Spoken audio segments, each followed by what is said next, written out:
I'm going to tell you a story of a terrifying old creep that has stalked me since I was 16 years old. I'm currently 20 and female. So basically, to set the scene, I'm an average height, average size 20-year-old female. I've been told I'm very approachable, and perhaps too nice to strangers. I sometimes just don't have the heart to tell people to fuck off, and I definitely should. Obviously, I'm not going to give specific details, but I worked in a restaurant which was inside of a bigger shopping center. My stalker is an old man named Eric, worked for the actual shopping center itself, and not a store inside it like me.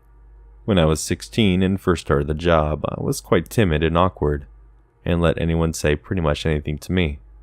I didn't quite know what to say when older customers or other employees would make inappropriate comments to me. I would simply just laugh off whatever people would say, or not respond. In my 16-year-old mind, this was a lot easier to handle. I had one other friend at my job who was my age, and her name was Jessica. Jessica had worked there for longer than I had, and one day she asked me if I heard this guy who worked in the shopping center called Eric. Jessica described Eric as very strange. She didn't describe him as frightening or unsettling, or even someone to be afraid of, just as very eccentric man. Really, she and other employees would laugh at his odd sayings and awkward behavior. Jessica had told me that Eric had brought her a present on Valentine's Day. Chocolate. Anyone would think this was friendly behavior, or harmless flirting. If he wasn't a 50-something-year-old man bringing chocolates to a 16-year-old girl, he barely knows. I began to see for myself that Eric wasn't just this innocent old man, with a slight crush. He had other intentions. The first time I remember Eric approaching me was when I was filling up a machine near the entrance of my work. This machine was out of view of all the other employees, and the restaurant was empty. So this was pretty much the perfect time for a creep to approach without being seen. Eric wasn't supposed to enter my place of work when he was working at the shopping center, so he deliberately gone out of his way to come speak to me. To describe his appearance, he's your typical creepy old loner. He has gout, had gray hair with balding patches, and had beady little eyes, which he never averted from you, and I can't get them out of my head till this day. Eric must have sneaked up on me, as I looked up and he was standing right next to me, a little too close. I could feel his breath on my cheek. "My name is Lucy," Eric asked me. "Lucy, are you married?" And he almost giggled after he asked me this. He had a smirk on his face which made me feel as if he was trying to pretend that he thought I was older than I was. And at 16, I looked 16. Eric liked to ask me questions that he already knew the answers to, just to see my reaction would be letting me know his own way that he'd been looking up information about me on my social media. He would do this frequently. I began to clock on to the fact that Eric had been going a little further than just approaching me at work, and instead of stalking my social media accounts in the weeks following this first encounter, such as Twitter and Instagram, when he began asking me very specific questions about things I hadn't posted in the days before. For example, I had posted on Instagram about a tattoo I got, which was in homage to my favorite band. I was serving a customer one day, only to be interrupted by a shrill but quiet voice. It was Eric. His eyes were huge, and he had a look of pure excitement and menace on his face. He had yet again entered my place of work when he wasn't supposed to, just to talk to me. He asked me, "Lucy, what's your favorite insert band name here song?" Eric relished in my discomfort. You could see by my reaction that I was choking on the fact that he had been viewing my personal social medias, and that thought made my blood run cold. I felt disgusting and violated. That tattoo that I gotten was covered by my work uniform, so the only way you could have seen it was by going through my Instagram page. This creeped me out majorly, but somehow I was just forcing myself to forget all about it, and carried on working. Over the course of a few months, Eric would come into my workplace more and more frequently, asking me bizarre questions and still reciting back to me things that I had tweeted about or posted on Instagram. Every time I would see him, I would get visibly uncomfortable, and he liked this. This is what he wanted. All while this is happening, Jessica approached me and let me know that Eric, had followed her in his car on her walk home from work, slowing down to ask her where she lived. I had also been told other disturbing news about Eric from multiple different people. It seemed as if he was becoming more invested in whatever his intentions were towards me and Jessica. News had traveled to one of my managers about Eric's unsettling actions towards me, and this manager informed me that a few years ago, Eric was rumored to have followed a young girl who used to work at a restaurant into a toilet. Things didn't quite make sense to me. He was known for being a creep, yet still employed at the shopping center. On one hand, I was glad to know I wasn't just creeped out for no reason, but on the other hand, I was frightened as he'd been doing this for years, yet no one had seemed to stop him. Anyways, there was a woman who worked at the same place as me, called Rebecca, and she had some sort of disability, which caused her to befriend or be trusting of people without knowing anything about them. It seems that Eric took advantage of her, as he asked her for her phone number, and she gave it to him. Rebecca had shown me her text with Eric, and he had texted her things like, "Rebecca, are you alone?" and "Rebecca, are you sitting on the bus alone?" But the most unsettling part of it all was the text from Eric that read, "Rebecca, could you please let me know any information on the girls that work at insert restaurant name here?" I was stunned. This was quite slowly turning into my nightmare. I was constantly questioning why this old man was so hellbent on finding out everything to do with my life. Why me? He had gone out of his way to source information about me through a vulnerable person I worked with, and I was scared he was going to go further. Again, this creeped me out, but still, for some reason, I forgot about it and carried on with my life, which was very hectic at the time. And in a way, I'm grateful that I didn't have the time to dwell on Eric's growing obsession. However, this was something I wouldn't be able to ignore forever, as Eric began inserting himself into my life in ways I couldn't just ignore or brush off. One night I was watching the movie Grease with my family, and I must have tweeted something stupid like, "Grease is my favorite film," because it's a great film, right? Anyways, the morning after my tweet, Eric approaches me in his usual way and utters, "Do you like the film Grease, Lucy?" The same usual smirk lit up his face, and the same usual wave of disgust washed over me. He was really making it a point to let me know he was watching me. I tried to carry on with my day, but spent the entirety of my shift feeling a little shaken up.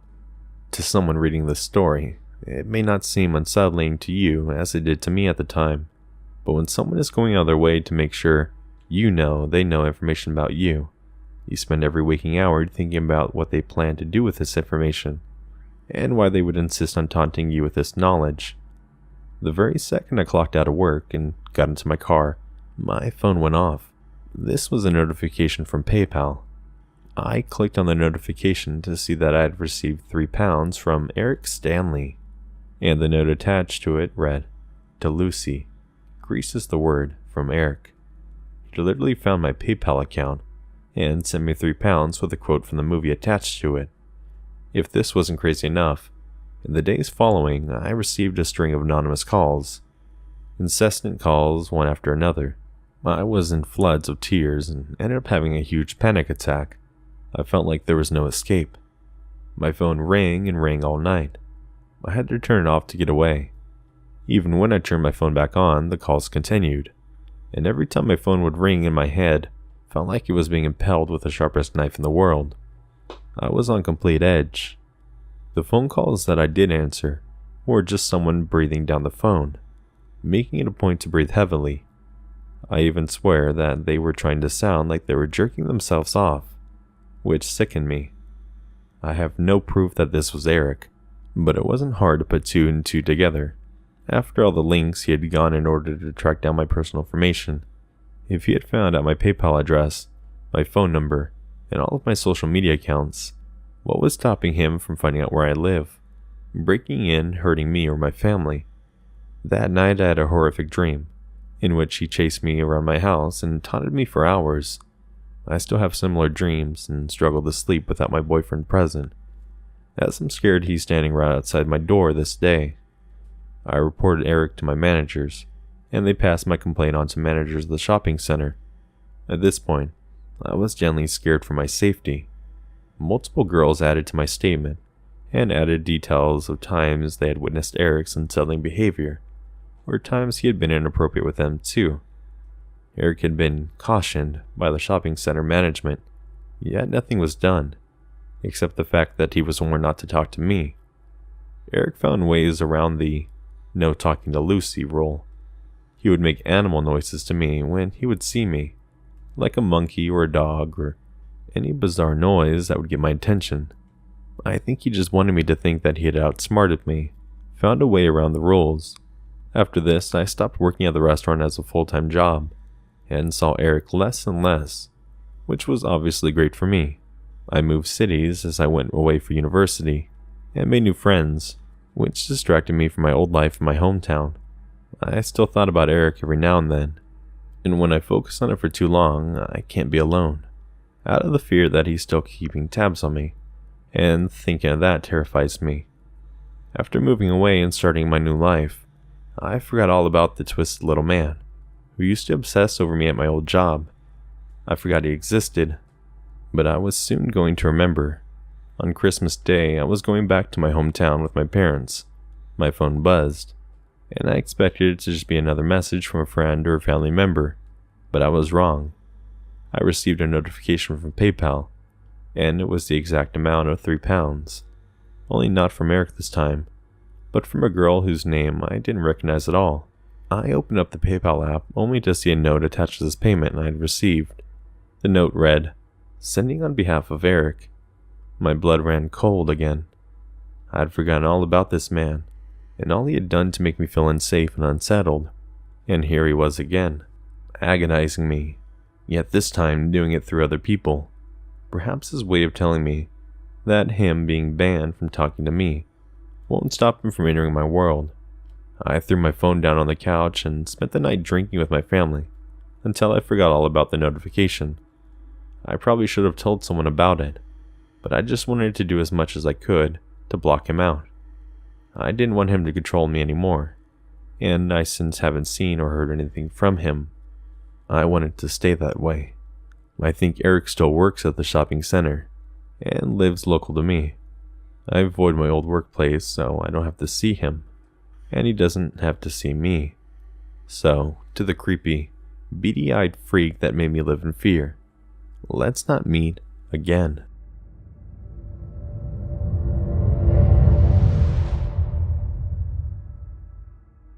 As a child, think kindergarten age, I loved to talk. If anyone had a question for me, I would gleefully give them way too much information. Most people found it endearing, and would praise me for being so smart, which encouraged me a lot. My mom and I normally shopped at a market just a few minutes away from our house. My mom had been shopping there for 20-some years at that point, and was friends with most of the workers, so I was friendly with them too, and was always happy to talk with them.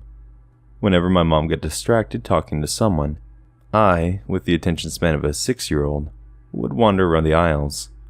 My mom would keep an eye on me to make sure I didn't get too far, but if she was distracted, one of the employees would usually be around and gently guide me back over. One day, though, we went to a different market that I can't remember having been to before, and we didn't go back there for nearly a decade. We were walking around the aisles when my mom ran into her friend. They started talking, and I, not realizing that I no longer had a store full of adults keeping an eye on me, started wandering around the aisle. My eye caught some colorful displays, I think flowers or balloons or something, and went over to look. Once I was satisfied with my inspection, I turned back to the aisle, only to find my mom wasn't there. That had never happened before. I looked around for a little, though not moving from my spot near the colorful displays. Since it was right near the registers, there was a decent amount of people nearby, which I'm thankful for now. As I was looking around, an employee came up to me. He was older than my sister. She was 12 or 13 at the time, and younger than my dad, in his mid-40s, which was about the only way I could gauge age. Now, I would say he was probably in his early to mid-20s, if I remember right. "Hi there," he said sweetly, in that tone you normally speak to kids in. I cheerfully said hello, actually stepping a little closer. "Are you looking for your mommy?" I say yes, happily, explaining that I had seen her talking to a friend, and that I could normally find her easily when I wander away, so I wasn't sure where she could have gone. "Does she leave you alone often?" "Not really. My older sister was normally with me if my mom wasn't. She was 12 or 13, and she was super mature. So if my mom had to leave for a little bit, she knew I'd be okay. And she never left us alone in public, just at home if she needed to run somewhere. Never for very long, just the length of a time of a Pokemon episode or something. And my dad was at work a lot, and didn't come back until late, usually. Just if you're wondering, where do you live? Well, wouldn't you know it, I just learned my address, and we just learned how to mail a letter in school. Even took a little class trip to the mailbox on our school corner to send them out. I know how to write my address now, and I know how to say it. Want to hear? Of course you do. I know kids are naive, but I was downright dumb. I was diagnosed with student colorblindness 2 years later, otherwise known as red-green colorblindness. Makes sense, as I was totally blind to all the red flags. Where do you go to school? Who picks you up? Well, I go to the local elementary school. I don't know the address though, sorry. But I know what street it's on, because I wait on the sidewalk for my mom or daycare sitter, depending on the day. So I see the street sign a lot since I'm usually waiting for a while to be grabbed. Do you like animals? Like puppies? Dogs scare me. Cats scare me. Pigeons scare me. Fish scare me. Flies scare me. You know what doesn't scare me? Turtles. I have 5 turtles. No, dogs that might bark or bite if someone drops by your house, like our neighbor's dog. Those dogs are always behind the gate though, so they don't scare me a lot. I've had only a few minutes since I last saw my mom. Even with how much information I was dumping, I was a very fast talker, but I was starting to get a little antsy. Not because I was uncomfortable talking to a stranger, but because I had skipped lunch that day, specifically to con my mom into letting me get a bagel from the store next door, which is why we were at the market in the first place. My mom was holding onto the bagel to make sure I didn't eat it too fast and choke, which I had done several times in the past. I wanted my bagel, and while I was talking to this grown man, who made me feel smart and was oh so interested in my life, I liked bagels more. Plus, if I caught my mom where we were near the bakery section, I might be able to use my charm and cuteness to get a cookie. So I gotta find my mom now. Oh well, I'll walk around with you and help find her. You want to lead me through the market you work at, and where you can easily bring me to the back room meat locker or any number of places. Yeah, sounds good. Ozzy. I look around to see my mom. The relief look on her face slowly changed into something more anxious. I smile happily and wave her over. She immediately grabs my hand, and I can tell she wants to chide me, probably for leaving the aisle, but she seems more occupied on the man in front of me. Before I can even open my mouth to introduce him, or remember that I never even got his name, he quickly says that he's glad I found my mom, and he needs to go back to work, and practically runs to the back of the store. My mom put her hands on my shoulders and looks me in the eye. Her expression was a lot more worried now. "What was he talking to you about?" she asked. Her voice was more serious than I'd ever heard her. "Can I have my bagel?" My mom opened her mouth, pauses, and goes into her purse to hand me my bagel. Between bites, I happily tell her about the conversation and everything I remember. My age and my grade, pickup schedule, likes and dislikes, and my literal address.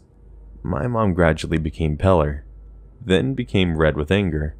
She brought me over to the manager, and I don't remember much about the conversation. I got a cookie. I remember that pretty well. It was shaped like a watermelon, which was apparently far more important to me than paying attention to what was being said. The police weren't called.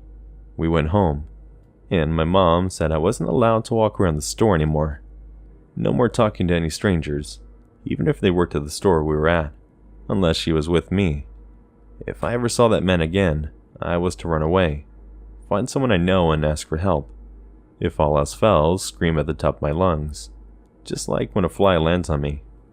God, insects are creepy. I agree pleasantly, not really fazed by anything she's saying. I know that some people are bad, but bad people look bad, right? They talk mean and look scary and try to grab you. This guy didn't, so he wasn't bad, was he? But if my mom was saying it, then I'd listen. And I'd better enjoy that cookie, because we weren't going back to that store ever again. In exchange, I can get a donut once a month from our usual store. When I was around 12, our school had a safety assembly, and was talking about the shady things adults do to get close to kids, and a very, very watered-down version of what they most likely wanted. And I'm sitting there listening and suddenly realize, oh, if my mom hadn't found me, something bad might have happened. If not in the store, then in front of my school. And if not in front of my school, then my house. A little over a decade later, I'm 18 now. I've never seen this guy again. Let's keep it that way.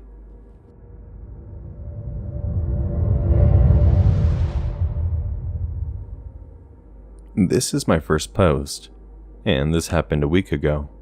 My blood still runs cold when I think about it. Keep in mind this isn't like any other really scary stories on here, but it scared me, and it was definitely out of the ordinary.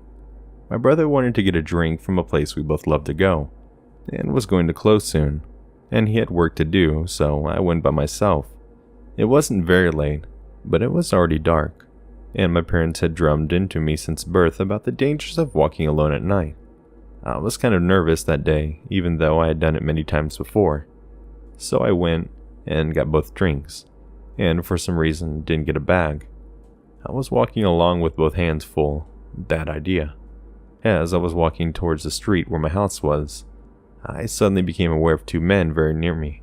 One was in the front of me, wearing a maroon pullover, and the other was behind me, wearing a gray zipped-up hoodie, with the hood pulled up. I only turned around for a flash of a second, so I couldn't describe his face to you. I was weirded out because I was wandering between them, and was beginning to feel uncomfortably like they were trying to hurt me.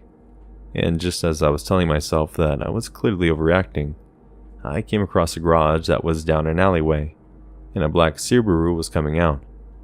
I had time, so I crossed before they reached me. The person inside clearly wasn't counting on me doing that, so they swung around and parallel parked next to me, at most 2 feet away. So now I was between three men and a wall. When I saw the door open, that was it for me. I bolted and didn't stop running until I reached my house. So yeah, black Subaru driver, gray hoodie and maroon pullover. Let's not meet.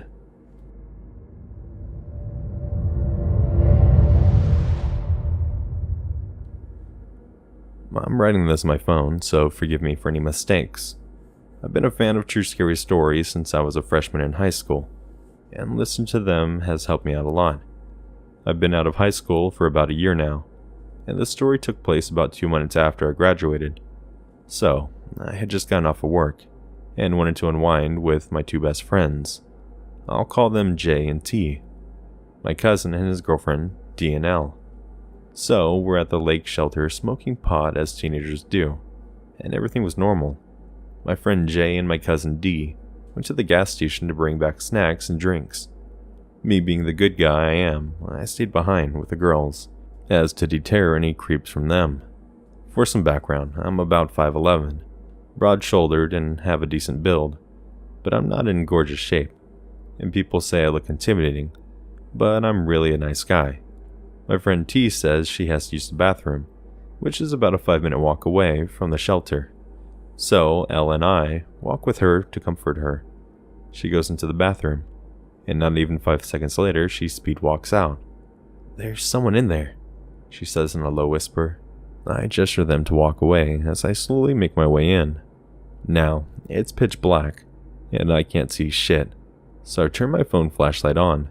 Stupid, I know, but I was feeling courageous. and I'm not a stranger to fighting. I lose all courage in myself when this nasty-looking woman appears out of a stall, and worst of all, she was holding a pocket knife.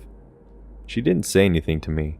She just looked wild-eyed, with the weirdest smile, and her clothes were dirty and tattered. I slowly backed out of the bathroom, slamming the metal door behind me, and I yell, "Run! She has a knife!" We book it to my cousin's car, with thankfully, Elle had the keys, and we fucking peeled out of there. We came back about 15 minutes later with J and D, and to our surprise, our stuff was still at the shelter. We gathered our things and left. I've been back to that shelter a couple of times since then, but it still creeps me out. So, to the creepily homeless lady in the women's bathroom, let's not meet ever again.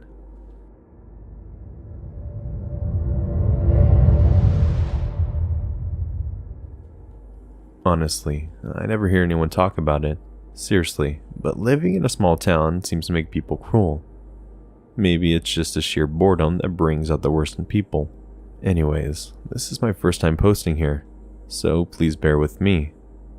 I grew up in a rural Texas town with a crippling meth problem. No positive outlets for people to do activities, like a movie theater or a park, and we'd even have a very large grocery store to just hang out in. The teens mostly just ended up drinking, driving, and going to bonfires. But quite a few of the teenage boys in my neighborhood decided that being evil was the best way to have fun. They would literally go out of their way while driving to swerve and try to scare younger kids riding bikes, or even poison loose dogs, and even set fire to a few of the trailers in my neighborhood, while people were still in them. Only one arrest was ever made in connection to the arsons, but it was definitely a group activity. My neighborhood was a trailer park in which each trailer was placed on a few acres of land, with at least some forested area between each plot of property. The road was an older dirt road with gravel, and rocks poured over the dirt, which is what I'd learned to ride my bike on. It was difficult. One day when I was around 15 years ago, I was doing my best to ride my bike on this rock road without falling while riding away from my house, when I saw my older sister, who was about 16 at the time, sprinting alongside the road towards me from the opposite direction. I was going very slow, trying to keep my balance, but I decided to just get off the bike when I noticed how panicked my sister looked. I saw a dust cloud coming from over the road, but a fairly large hill was blocking the view of my sister and I from any vehicles that were coming towards us. When my sister got back to me, she grabbed my arm so hard that I winced in pain, and she pulled me away from the bike. By this time, the truck that was producing the dust trail was just coming over the hill, but it was still fairly far away, so I don't think they noticed us. There were woods around 10 feet off both sides of the road where I was, and my sister was pulling me into the woods on the left side of the road. I complied, but was asking her what was happening.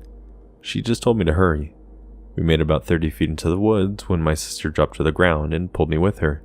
She covered my mouth and told me to be quiet. I complied. I saw that the vehicle she was worried about was a black truck, filled with about 5 guys that were in their late teens or very early 20s. The truck screeched to a stop right where my bike was. I froze solid when I heard my sister whisper, "Shit." 3 of the guys got out of the car, but didn't say anything.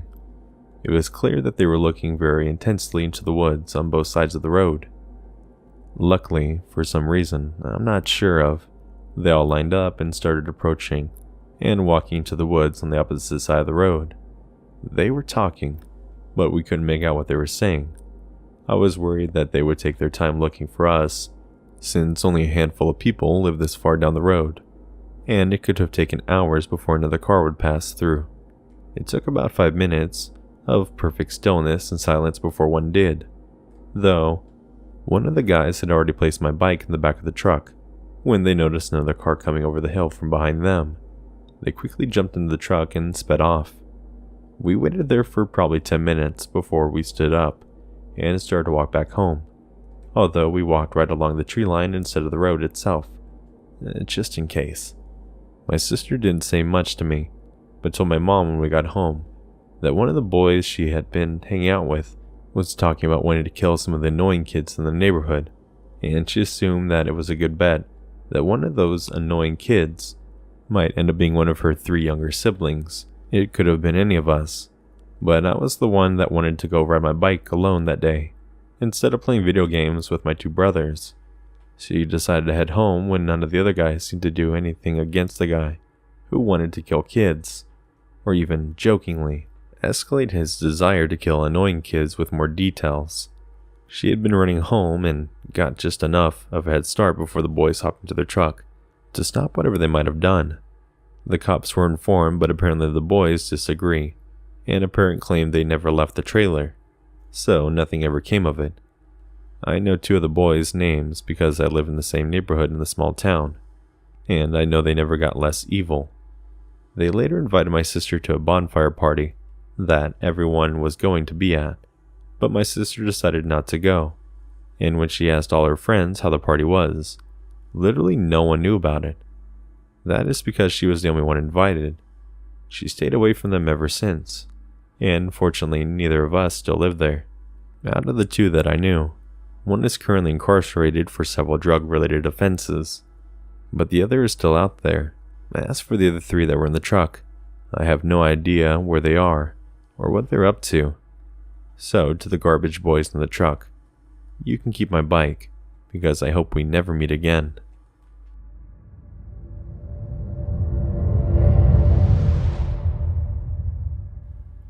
This happened to me in March of 2020, right before the pandemic. I had recently moved to a new apartment complex alone, as I was having relationship issues, but nothing I cared to get into. When I first moved into the building, mostly kept to myself, and the people I did meet were pretty friendly and neighborly. Previously to settling into my new home, I took a trip back home and accidentally left my building keys at my aunt's house over 4 hours away. She agreed to mail them, and this had me chasing down the mailman daily to catch my package. There was an older gentleman that I'd said hello to here and there. Nothing beyond a quick hello or wave. So one day when I was downstairs, waiting to meet the postal lady, and this gentleman is down there, he says hello to me with a clear accent, and I say hello back. He starts to make small talk, and I oblige as I've always been good with old people. So the next part is stupid of me, but I guess I was just naive. The old man asked to kiss my hand, weirded or hit thinking it's maybe a cultural thing. I extend my hand, big mistake. This man, old enough to be my grandfather, then kisses my forehead and my cheek in a matter of seconds, and as I push him off, he asks me to come up to his apartment. I firmly decline, then rush out the main door as the postal worker's coming up. The creepy old man yells after me that he loves me, and I just feel so dirty. My boyfriend came to stay with me shortly after, as when I reported it to my landlords, they told me next time it happens to tell him that I'm not interested, then call the police. Thanks, guys. Thankfully, I haven't seen him since, and I don't want to. Creepy upstairs neighbor, let's not meet again.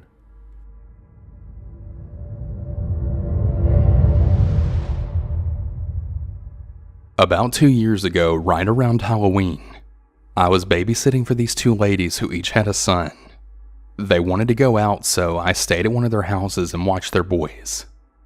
It was around 8 p.m. and the boys were sitting on the couch, playing on their iPads and whatnot, when somebody had knocked on the door. I asked the boys if anyone was supposed to come over, and they both said no. I then go over and check the peephole in the door, and it's some guy in a gray hoodie, deliberately hunched over so I can't see his face. Immediately, I'm like, hell no, and I don't say anything and just start pacing around because I don't want to give him any inclination that we're inside. A couple of minutes later, I check outside the little window right through the curtains, and he's gone. I don't want to spook the kids anymore, and there weren't any more knocks, so I just kind of let it go as just a prank. Cut to a few hours later, and the moms get back home.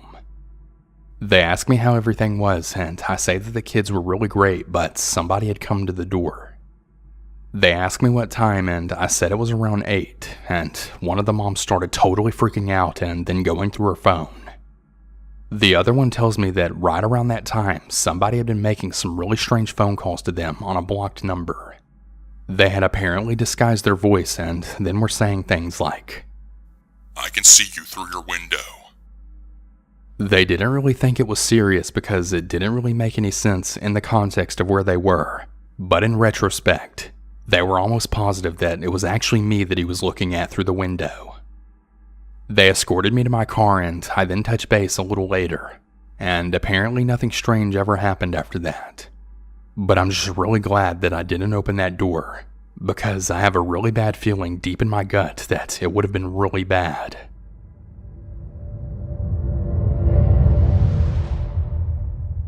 I honestly don't even know how to start this story. I was kind of young at the time, around 7 or 8 years old, but old enough to know exactly what was going on. I lived in a pretty decent neighborhood, but my family was in the process of moving away. There was a large mixture of families with children and retired seniors living on my street. There was a neighborhood babysitter who always took care of my younger sister when she was too young to go to school. She also happened to babysit me as well on multiple occasions. She was always kind of rude to us.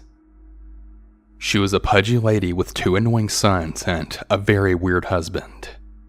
A lot of the local kids had gotten taken care of by her, so my parents always trusted her to take care of us.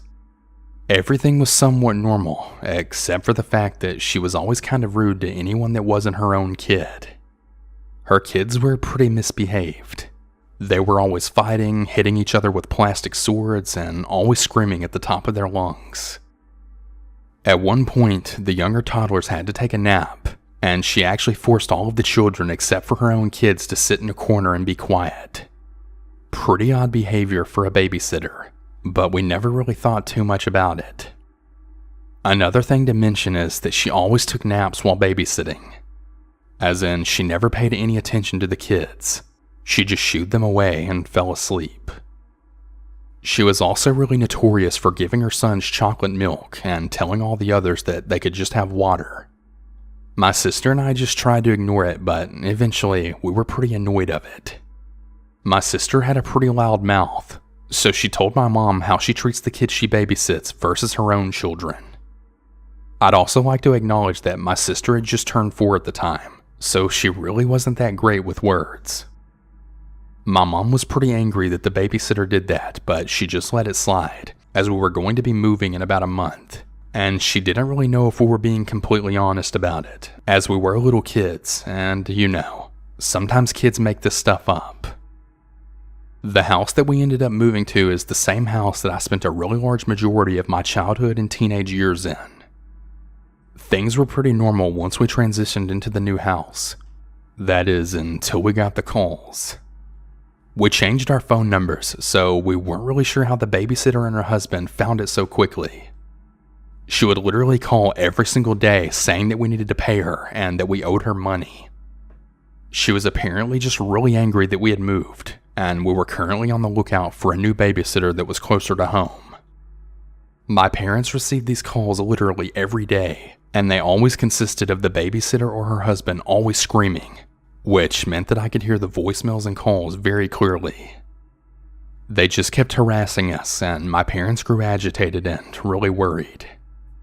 One night it all ended at around 10 p.m., when my sister and I woke up to the loud sound of banging on the front door. It had continued for a good 10 minutes, and it was very loud. My sister was just totally freaked out, so I decided to go see if my parents were awake. And they were. They were just opening their eyes and kind of confused as to what was going on. My dad had told my mom to stay upstairs as he foolishly went downstairs to get the door, as I nervously stood at the railing. My sister had stayed in the bedroom because she was totally unaware as to what was actually happening. When he opened the door, I felt absolutely sick and totally terrified. There was my babysitter and her husband, who managed to not only find our address, but also our phone number. The husband started screaming at the top of his lungs, yelling, "You owe us money. Pay us." and shaking a knife while he said it. Yes, he actually had a knife in his hand. My dad told him that we weren't going to pay them and he wanted him to leave unless he wanted the cops to be called. Well, he didn't care. My dad went to close the door, but he stuck his foot in it, attempting to get inside our house. My babysitter was also yelling, but I couldn't really hear what she had said. We had a phone upstairs, so my mother quickly and quietly decided to call the cops, all while my dad struggled to get the door closed. Once he did, the banging and screaming just continued. They wouldn't leave our property. I was so freaked out, so I started crying. My sister saw me crying and she started to do the same. Long story short, about an hour after they left, the cops finally arrived, having just missed them. My parents knew their info based on the fact that they used to babysit us, so it wasn't too hard to track them, and they were indeed arrested.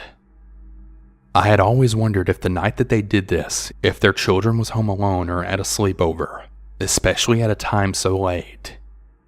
Regardless, they were released from jail a few days later, but were not allowed to step foot near our house. I'm not sure if the woman still babysits or not, but if she does, I feel really terrible for the kids. We never really knew what their intentions were that night. My dad just saw the knife and just knew that they were up to no good. All I can really say is, to the psychotic babysitter and her crazy husband, I really pray and hope to never see either of you again.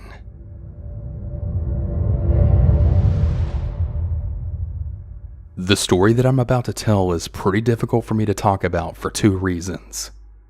One is that the main part took place when I was around 4 or 5 years old, which makes it really difficult to remember all of the details surrounding the story, which is part of the reason that it's haunted me for over 20 years. The other reason is this story makes me feel really uneasy to even really think about, and this might be only the third time I've ever really told it in full. So a little bit of background to this story is that I was born and raised in an extremely close big family. We all lived within about a mile from each other around a really large park in a small Texas town. Now, my family was pretty jam-packed full of aunts and uncles, and I'd say that I saw them all at least once a week during my entire childhood. I really can't stress enough just how close we all were growing up, and also how trusted they all were, as it plays a really important part to this story. So the story came up recently between my mother, older brother, and I, because I had opened up about a series of nightmares that I've basically been plagued with for as long as I can remember. These nightmares are always very similar and basically always consist of me as a small child in my childhood home, always attempting to escape my house while something horrible chases after me. The something is never actually visually seen, but it's more like I sense this massive looming person reaching out to me from the dark, and it always catches me before I can ever get outside. This usually always results in me waking up in a sweat. These dreams always seem to somehow center around these very vague yet oddly detailed memories of a babysitter that I once had. Here's where it gets really odd. The memories I have are almost like dreams. I very specifically remember all of the details of what was happening and the feelings I had, but everything else was just totally out of reach. That goes for the babysitter herself as well. I remember that it was a white female who was middle-aged, but I can't for the life of me recall her face. In my memories, it's like I never really got a good look at her. The very two specific incidences that I can remember were definitely not happy ones. For the first one, I remember that whenever I would get in trouble, I would be forced to sit outside on the back porch in just shorts and a t-shirt, and during winter. I remember this because I would always shiver and just sit there quietly, scared that my complaining would cause even more problems. The second memory, well, that was even worse to me. The babysitter seemed to really love this game that she made up. She would turn all of the lights off in the house and would go deeply hide in one of the back rooms. I was left in the front room, and I was told that if I wanted food or to watch TV, I had to find her first. I never had any idea where she was hiding, and if I ever found her, she would jump out screaming at me like a mad woman and then chase after me. I can distinctly remember her laughing at my fear. I remember pretty often being so frozen with terror that I would sit on the ground near the front door, way too scared to find her. No matter how long I waited, she would never come out of hiding, no matter how hungry I got. I specifically remember this one time pretty well. I was so little and scared. I was whimpering as I slowly built up the bravery to walk to the back hallway to look for her. My hunger felt deadly at this point, and I really needed to find her. I checked all of the bathrooms, bedrooms, and closets, but nothing. She was nowhere. I remember standing in my parents' bedroom trying to figure out where she could be. That is, when I saw her. She was this really dark shape under the big bed, peeking right at me from under the bed skirt. We just stared at each other, neither one of us moving. I couldn't make out her face, but I just knew that she was smiling at me. She was like this crazy feral animal under there. I remember her sliding herself along the floor so fast. I screamed and turned to run as she then made it to her feet, and then the memory goes completely dark. I don't know what happened after that, and that actually scares me just as much as the memory that I do have of the event.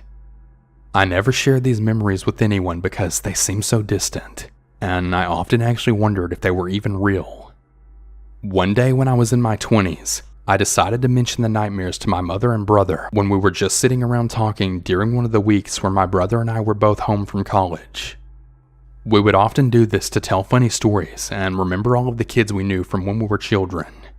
Then, I decided to ask my mom about the babysitter. She seemed really confused. She told me that she never hired babysitters for either I or my brother, and because of how big and close my family was and how protective my mom was of us, she never trusted anyone but family to watch us. My aunts and grandmother were the absolute opposite of the woman I remember. Loving, kind, fun, and always treated me like their own children. I could never in a million years imagine them doing those things to me. My mom genuinely seemed confused about this story. She told me that she couldn't even begin to imagine who I was talking about. With her certainty and with the memories being so vague in important places, I had decided that I must have just imagined it all. Then one day, my brother brought it up again while we were driving.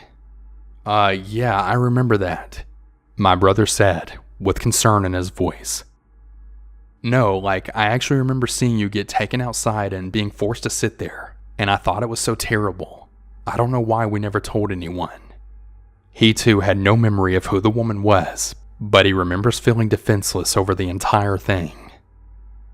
He only had vague memories of the horrible game that she would play, but pointed out how he has absolutely no memory of her ever targeting him with her torment. He remembers the events as if he were an audience member. He did, however, remember things that I didn't.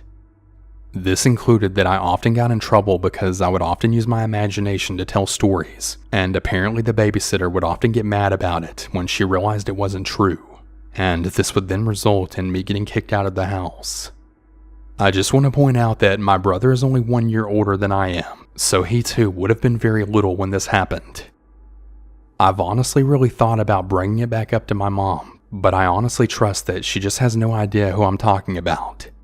And I really don't want to make her feel horrible about something so long ago that she clearly has no idea about. I just really wish I could understand what the hell happened and who the hell this person was. My brother never brought it back up again after, but he told me that at the time he just played it off to being so young and just misunderstanding whatever was happening. All I do know is, babysitter from my nightmares, whoever you are and if you're even real, I pray to God that we never meet again, not even in my sleep.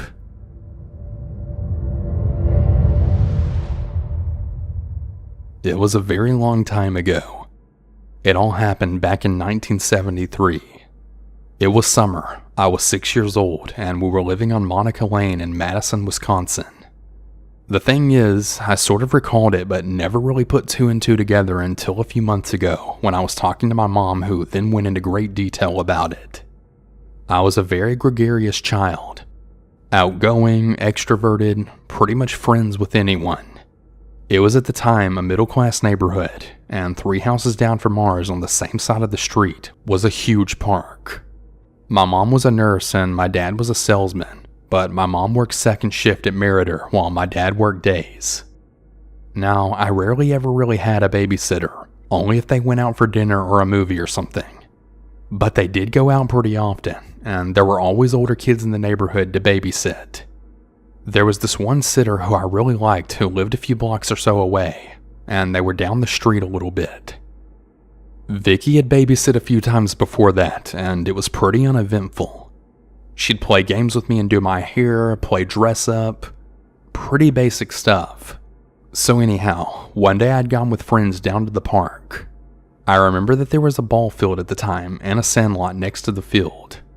My friends wanted to play on the monkey bars, but I wanted to play in the sand. I looked at the sandbox and my babysitter Vicky was standing there. I told my friends that I was going to go to the sandbox and then ran off. We had played in the sand building a castle, and then she had asked me if I wanted to go get something cold to drink. It was really hot and I of course said yes, so she takes my hand and then we start walking to her place. She then started telling me about her puppies and asking if I wanted to play with them. Of course, I start to get really giddy, and now I can't wait to get to her house. This is where my memory had stopped, and after my mom told me what happened, the rest of it totally flooded back. My mother just happened to be talking to my sister and I about some of the places we lived, and we got to Monica Lane. I told her that I remembered the park and how big it seemed, and then she asked me if I remember being kidnapped there. I immediately thought that she was kidding, and then the look on her face told me otherwise. She said that it was around 5 in the afternoon and one of my friends had come to the door to ask me to come back outside, sure that I had gotten bored and then walked back home. When my mom checked the house though and realized I wasn't there, she sprints to the park screaming my name. After going around asking several of the kids if they'd seen me with no clue, she went to the ball field and she asked some of the older boys if they'd seen me. One of the boys, I guess around 14, said that he'd seen a younger woman playing with a girl that fit my description in the sand, and that she then walked off in the general direction and that was really all he knew. My mom ran across the street to one of the houses and asked to use their phone and then called the police. By the time the police got there, my dad had come home and some of the neighbors were trying to help my mom find me. So there's this search party out looking for me, now screaming my name and knocking on doors. The police had gone back to the park to ask the boys if they knew who had been with me and if they knew who she was. Between the boys and the neighbors, they had figured out who it was that had led me off, but I honestly have no idea how they figured it out. The police and the entourage then go to her home and then knock on the door. She came to the door and she told them she hadn't seen me and that she'd been home all day. The police asked if they could come in, and for some weird reason, she said okay. They went through the house and then they went to the basement, and that's when they found me. That's what my mom knew, and then I remembered. It was literally like a floodgate had opened, and I then started crying. At 6 years old, you sort of just trust everyone, and she'd been in our home. I had never got a bad feeling from her before, and neither did my parents. But when we walked into her house, I remember that cold holy crap feeling washing over me and getting very worried. I remember starting to cry and saying that I wanted to go home over and over. She takes me into her kitchen and then gets me a glass of water and a tissue. I can hear the sound of dogs barking, and next to the kitchen is an open stairway. It then goes down to where the barking was coming from. She starts trying to convince me into going downstairs, then telling me that there's all sorts of toys and games down there. I reluctantly agree, and she then grabs my hand to head down the stairs. The dogs are going nuttier, and then I start screaming. At this point, Vicky's getting freaking bizarre. She's now screaming at me. "Shut the hell up! If you don't shut up, I'll throw you in the cage with the dogs and they're gonna eat you." Then she starts dragging me down the stairs, all the while I'm still screaming. I was scared out of my mind at this point. I remember crying so hard I was hyperventilating, and I'm screaming so bad that I'm not even making a sound. Vicky then flips a switch and starts being syrupy sweet to me, trying to calm me down. She tells me that she was just playing a game with me, and she tells me she wants to play hide and seek with me. Vicky must have been relatively skilled at calming me down, because the next thing I know, I hear knocking on the door from upstairs, and I wasn't crying anymore. The houses were all the same sort of tract houses that Sears used to sell. Not huge but not small, but you could hear just about everything at any spot in the house. I keep hearing the knocking and she tells me that it's just her friends, that they're coming to play hide and seek with us. Vicky somehow convinced me to let her put a piece of masking tape right over my mouth so that I wouldn't make a sound, and then she lifted me into this big wooden box next to the kennel. She put a really big pile of blankets over me and told me to be really quiet so they didn't find me. The whole time of this, the dogs were going batshit crazy, but for some reason, when she calmed me down, they calmed down too. They still looked incredibly mean, but they were no longer frothing at the mouth, and they were only slightly growling now, until the knocking started. I remember scrunching in there, totally confused as to what's going on, still scared and convinced that the dogs were going to get out and then eat me. I was crying again, and also hyperventilating. I remember removing the tape from my mouth because I couldn't breathe, but I remember I needed to be quiet because I was so afraid of what she'd do to me if I screamed.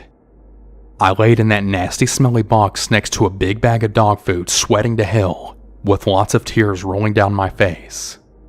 I sort of pushed the blankets to the side, but only enough so that I could pull them back over me if someone came. I recalled thinking about my dad and just really wondering if he'd ever come find me. All of a sudden, out of nowhere, I can hear what sounds like adults yelling my name. They come down the stairs and the dogs are going absolutely batshit yet again. Over and over, men are yelling my name, and then I hear a man then say, "If you don't shut those freaking dogs up, I will." I was in a really large storage box with tape hanging off my mouth when they opened the lid. I can distinctly remember a very nice man asking me my name and if I was doing okay. I don't really remember answering him in anything other than screams and tears, and then grabbing his neck so hard that my dad had to practically pry me off of him. I remember my parents taking me to the hospital to be checked out, and that's all I really remember. My mom said that Vicky was then found guilty of attempted kidnapping, and the last she knew that she was apparently in prison, but couldn't really remember the last time she heard anything. We moved from that area shortly after, and I haven't been back since. I do know that my mom said that her parents were really odd, but they didn't really know them. She had met Vicky from the neighbors that used her as a babysitter, and they had never really heard anything bad of her, and that I always seemed happy with her.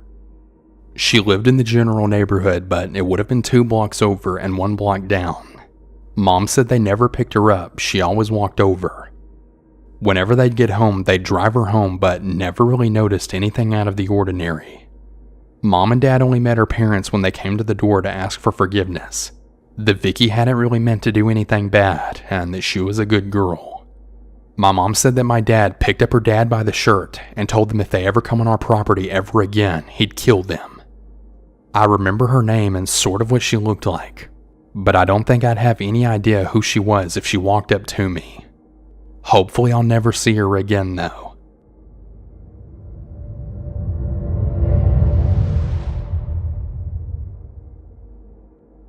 In 1999, I had some older friends, owners of Capitol Aquarium in Sacramento, California, who used to go out on their houseboat every weekend during the summer.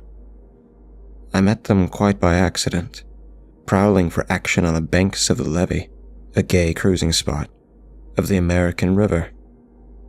They were much older than me, but very kind and generous guys, often barbecuing for the homeless that lived on the river and throwing parties on their boat.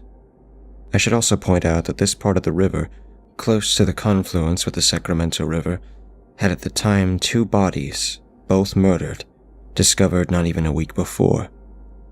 I'd known the houseboat owners quite some time when I came biking along the trail one day, as I lived on the other side of the river and could cross it at Discovery Park when the water levels were down and meet up with them when they docked. On this day, as I'm cruising along the trail, I saw some lewd action going on under some shrubs.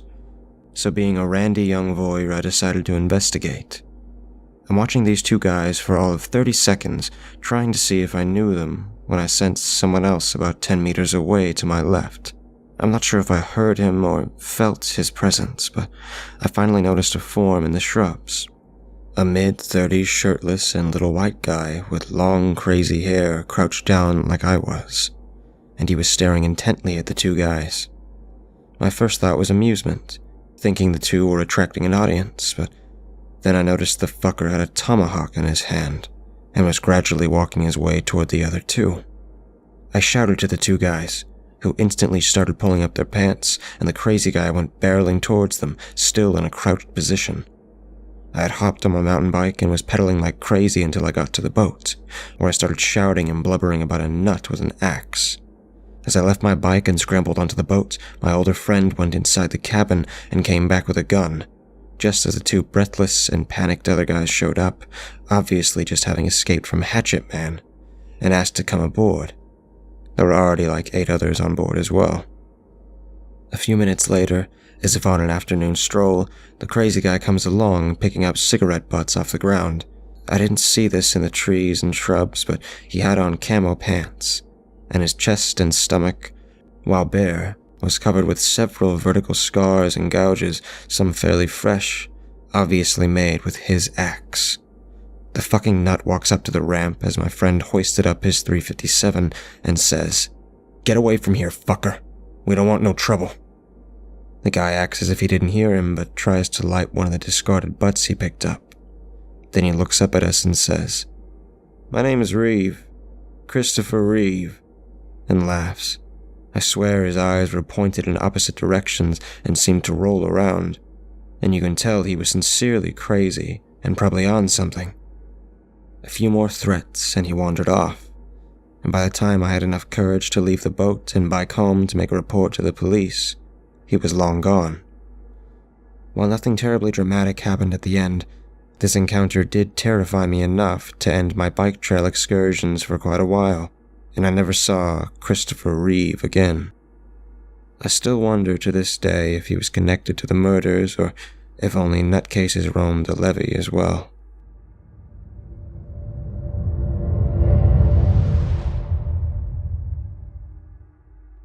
So this just happened to me, and I'm really creeped out. So, a backstory. There's this house next to a school that hasn't gotten rented for years, and nobody currently lives there. So I was at the park of the school, and you could see into the house, because it was right next to the park. I was just sitting down and looking around when I look at the garage, and I just see a man staring at the house. The garage and the house are detached, so I can see a full view of him through the window. He just has a blank stare. Then I look away for a few seconds, and then he is looking directly at me. I was like, hell no. And I got out of that park, and since I lived right next to the park, I ran home, but he was still looking at me, so now I'm scared. At least I live in an apartment, and that's good, I think.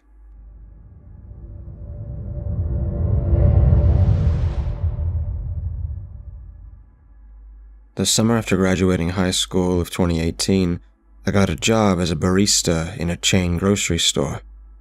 They hired me fairly late in the summer, so I was only there for about a month and a half before I left for college in a city about an hour and a half away. I was the youngest person in our coffee stand, 18 and female, fairly quiet, and I didn't talk to anyone outside my immediate work area. There was this one guy that worked in the store gathering carts. I'll call him Rick. Rick would stand outside our kiosk staring at us without ever actually addressing us. I was told he did that a lot and was coming for water. It was fairly uncomfortable, but I just wrote it off as him being socially awkward, even though he appeared more and more frequently throughout the day while I was working there. One lunch break, Rick was the only other person in the break room besides myself. He, for whatever reason, decided he would question me about unions. I didn't know much, and he lectured me about them for the rest of the lunch break. I just smiled and nodded. Once again, nothing too bad, just kind of random and odd. Later that night, I got a friend request from Rick. I was thrown off because he didn't know anything about me besides my first name and the fact that I worked there. I just ignored it.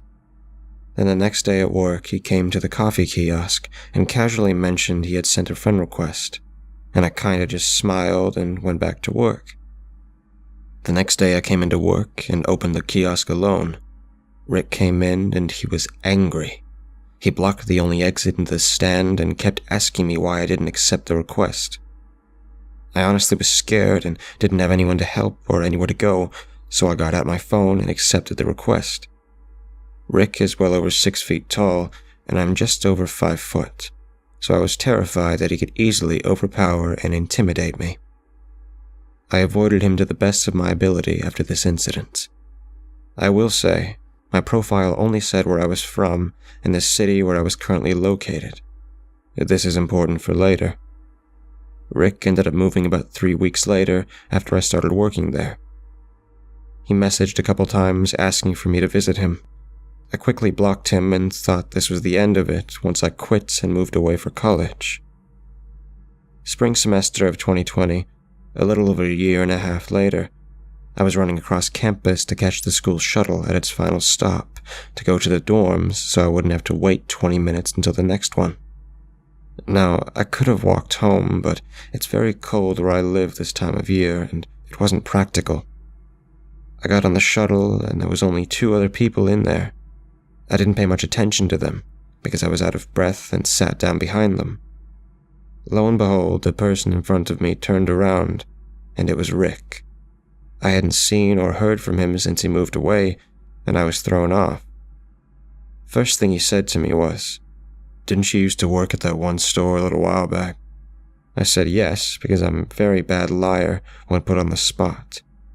He asked if I was still studying psychology, and I once again said yes. He then asked where I lived on campus, and I just said the apartments. There were 8 different buildings there, and unfortunately, he said he lived in the building before mine.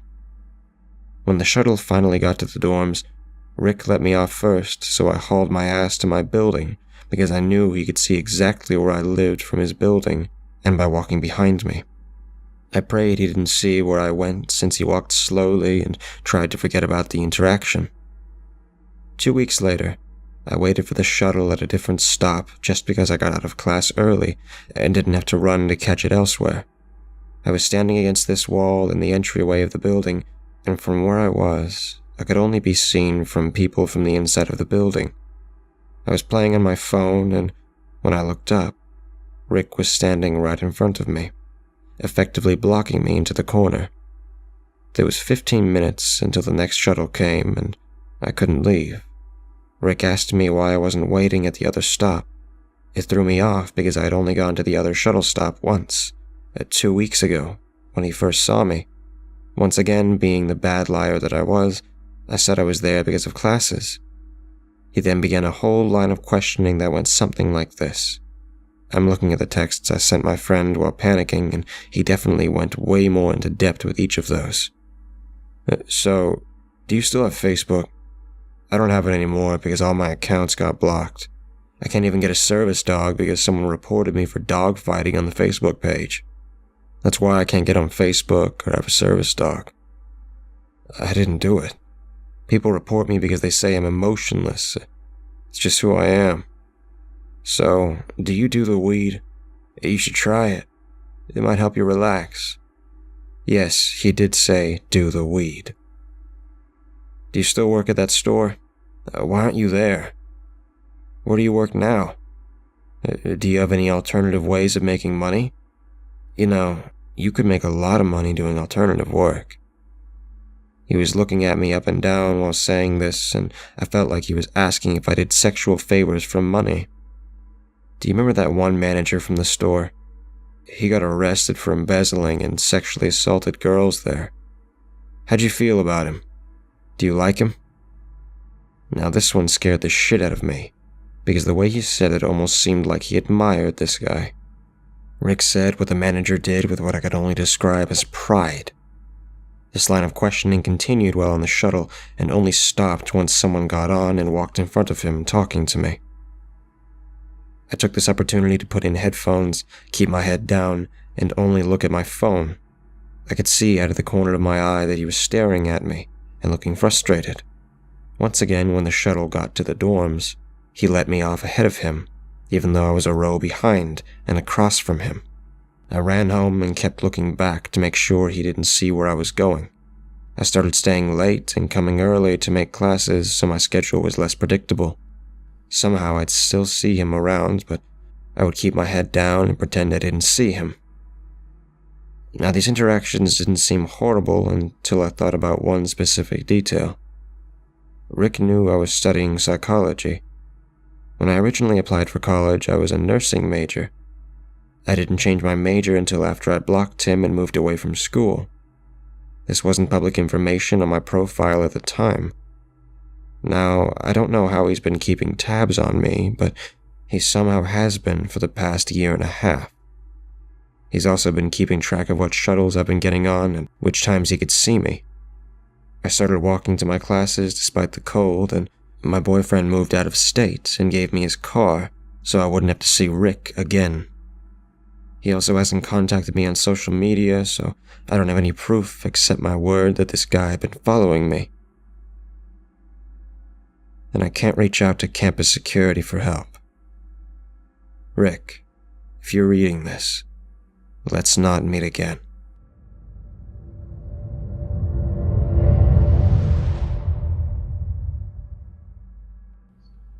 Hey guys, I want to thank you for listening. If you haven't yet, please consider clicking that subscribe button and bell icon to get notified of all future videos.